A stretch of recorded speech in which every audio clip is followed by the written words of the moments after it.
आ,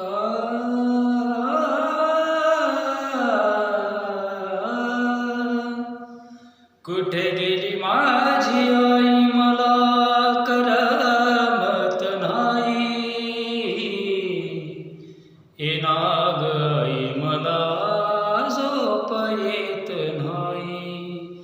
9 महिने गर्भात ठेविले, बोट धरोनी मला चालविले. रडू आले ऐकून गाईल अंगाई. येना ग आई मला झोप येत नाही. कुठे गेली माझी आई मला